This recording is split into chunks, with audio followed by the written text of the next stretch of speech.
Shabbos, everybody. This week's Parshas Beha'alosecha. In Parshas Beha'alosecha, we have the incident of Kivreis Hatava. Kivreis Hatava, Klal Yisrael comes to the Paran desert, and there in this desert, they say, we don't have meat, and we remember the fish that we ate when we were in Egypt. And now all we have is the mun. The mun is what we see on a daily basis. And we feel dried out from just eating this mun. And it says that Klal Yisrael lifted their voices in tears. And this was found to be very distressful to Moshe Rabbeinu and unto Hashem.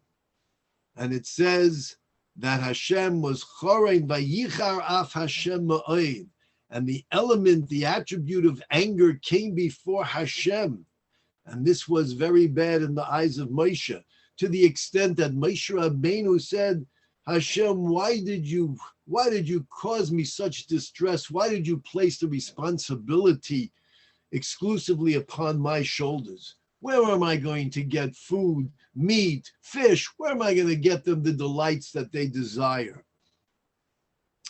Hashem tells Moshe, El ha'om taima, say to the nation, Hiskadshu l'mocha, prepare yourselves for tomorrow, for you will indeed eat meat. Ki b'chisem b'yoznei Hashem le'mor, for you cried in the ears of Hashem, saying, who will feed us meat? We were better off in Egypt. And Hashem will give you meat, and you will eat. You will eat not one day, not two, not 5, not 10, not 20. You will eat this for a month until it's coming out of your nostrils. And this is Yan ki ma'astem es Hashem asher b'kirbechem, for you despise the presence of God that was found within you. And vativku lefanov, you cried before him, saying, why were we taken out of Egypt? A few questions. Let's assume Klal Yisrael, for whatever reason, found the mun to be boring, distasteful. They wanted a piece of meat. They wanted some fish. Okay, maybe it wasn't the most appropriate and great expression of gratitude. But does this warrant such a response from Hashem that he should say that the consequences are going to be disastrous for those who have despised me?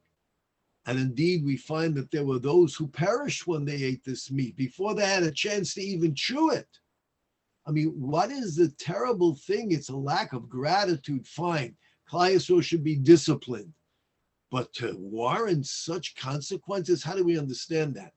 In addition, we're dealing with the Dor Day, we're dealing with the greatest generation that walked the face of the earth, the generation that witnessed the plagues in Egypt, the generation that experienced the splitting of the sea, the generation that was eating mun that fell from heaven, water that came from a rock. They were enveloped and protected by clouds of glory. This is a generation that had God's tabernacle amongst them. We just finished learning how Klal Yisrael was encamped, completely surrounding the focal point of God's temple and his presence. And now they're saying, there are those, not all, but a few, who are saying, we want a piece of meat. How about a piece of sushi, some fish? How do we understand this? Those who stood at Sinai and said, Na'aseh v'nishma, we will do, we will listen, we accept your Torah unconditionally, but we need a piece of fish and a piece of meat. It seems inconceivable. Another issue is that we see that God says to Moshe, tell them they're going to eat meat because they cried in my ears. And then again, Hashem says, you'll eat this for a month, for you despise the presence of Hashem and you cried before him. It would seem as though the request of the meat and the fish unto itself was not so terrible, but the fact that they cried. Why is the fact that they cried? They were moved, they became emotional, so they cried. Many people cry. We get overwhelmed. So they cried. This was unacceptable. And then finally, the last point is that Hashem says to them that you despised my presence. Where do we see that they despised the presence of Hashem?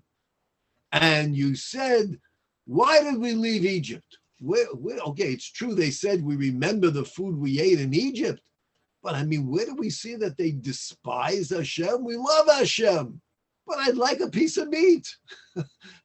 I'll daven, I do my mitzvahs, but I want to sit down, I want to have some fish, I want to have some meat. Where do we see they despise Hashem? The Or HaChaim HaKadosh illuminates this Parsha, this issue.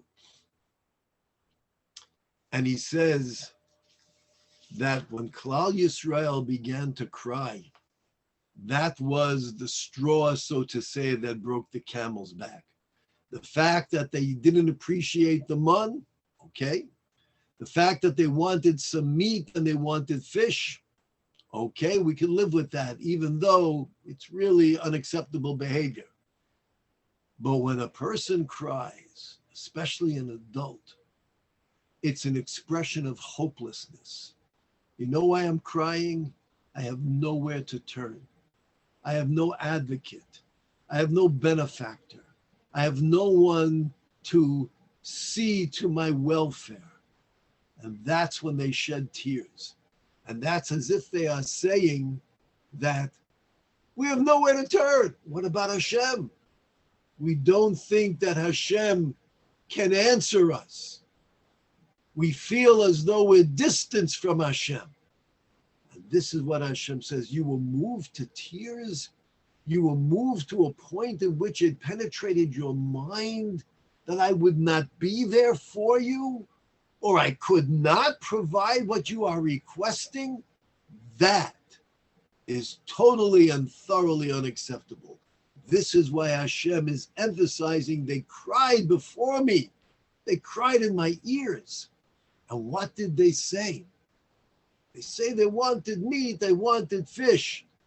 Chaim explains, Hashem is the Boichin Levavis. Hashem knows our true thoughts and what's really going on in our minds and our hearts. And that Klal Yisrael, what they were really saying was, it's not so much the meat and it's not the fish. But in Egypt, after the plagues, and especially after the destruction of the Egyptian army, we were very comfortable living in Egypt. Life was comfortable there. We were revered by the Egyptians. They were afraid to look in our direction. Even Paro was compelled to say that Hashem is the one true God. Life was comfortable for us. We could have lived over there and we could have been true, observant, proper Jews. But now we're in a desert and we're being taken to the land of Israel. The land of Israel is not just our promised land. It's a land which is filled with such sanctity that it's like being in the presence of God. It's like the entire land is God's temple. And there's a divine presence that can be sensed.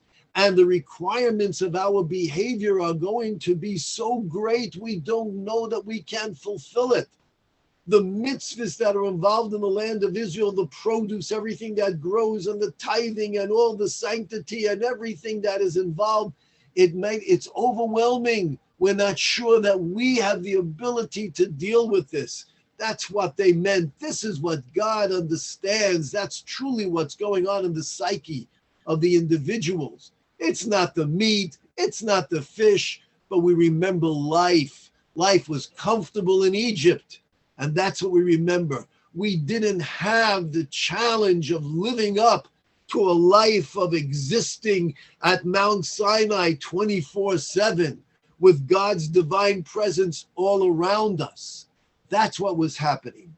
And this is what Hashem is saying. You cry because you felt that God has expectations. Who am I going to turn to help me achieve these expectations? God?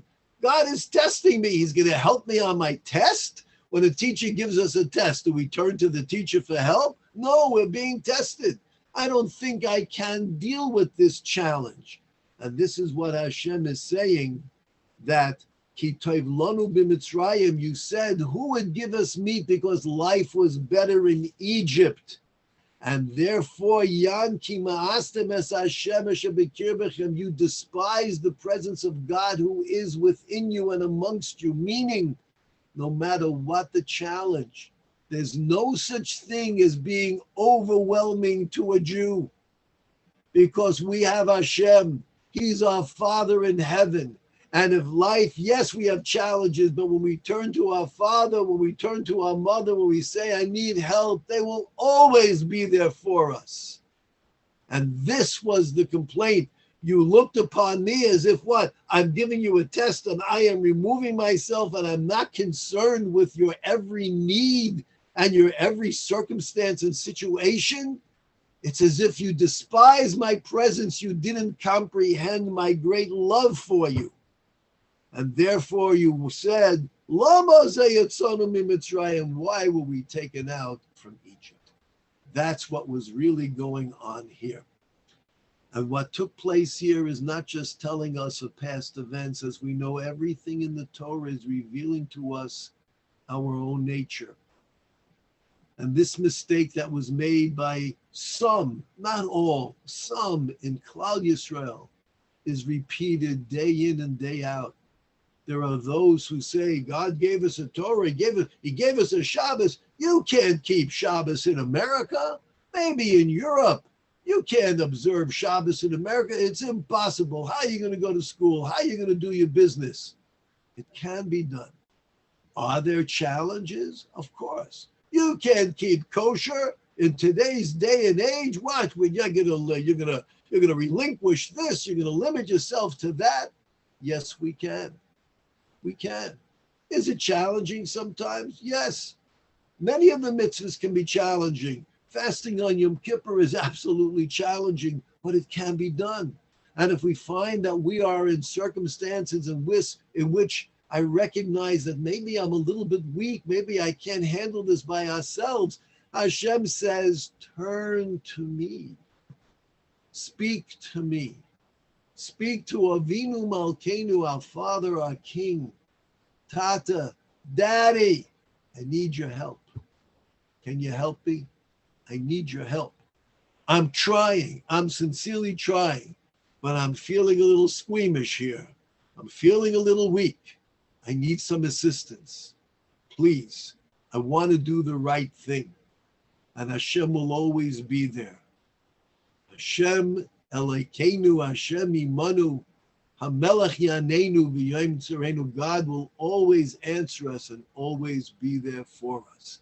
There are those who say it can't be done.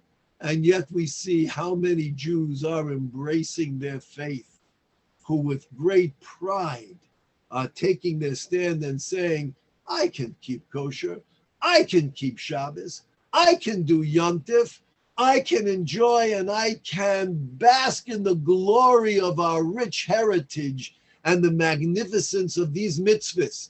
Not only am I observing and fulfilling the will of my Creator, but it offers me a meaning and a purpose in my life. It gives me tradition and it binds me with previous generations and future generations. This is the message of the Parsha Beha'alosecha, of the incident of Kivras HaTaiva. Yes, there are challenges. Yes, we can deal with them. Yes, they might seem overwhelming. Yes, Hashem will be there for us. Piskuli Pesach Shel Machat. Hashem says, open for me just the slight opening of a needle and ask for my help, and I will open it the size of a magnificent hallway, and I will enable you to enter.